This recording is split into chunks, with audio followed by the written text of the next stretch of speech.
কথায় কথায় শ্রমিক ছাঁটাই।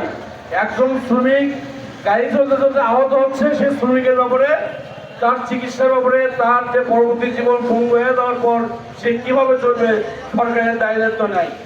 এই জন্য আমি আজকে এই সমাবেশ থেকে দাবি করছি, শ্রমিক আহত, ক্ষতিগ্রস্ত, পঙ্গুত্ব হলে তার চিকিৎসার দায়িত্ব সরকারকে নিতে হবে। শ্রমিকের ব্যাপারে সুনির্দিষ্ট আইন কানুন বিধিবিধান হতে হবে। কথায় কথায় শ্রমিক ছাঁটাই করা যাবে না। শ্রমিকের ন্যায্য অধিকার শুধু মেনে বড় হলে দাবির মধ্যেই থাকবে না, এটা বাস্তবায়িত হতে হবে। পাশাপাশি শ্রমিককেও স্বচ্ছ, কারণ মানুষ মনে করে শ্রমিক মানে তুচ্ছ তাচ্ছিল্য।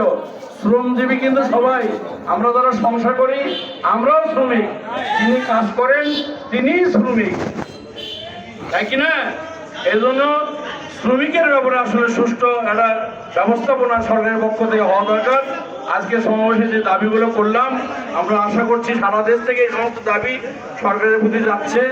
শ্রমিকরা আর একটা কাজ করবে, আমাদের শ্রমিকরা বিশেষ করে বাংলাদেশ শ্রমিক কল্যাণ ফেডারেশন চায় এই কাজের ফাঁকে শ্রমিকরা তারা ইমান আমল, তাদের তাকওয়া, তাদের পরহেজগারিত্ব, আমাকে যে কাজের জন্য নিল, আমি যাতে আমার প্রকৃত কাজটা যেন বুঝে দিতে পারি আমার গরিবকে, আমার মহাজনকে, এগুলো আমাদের করতে হবে।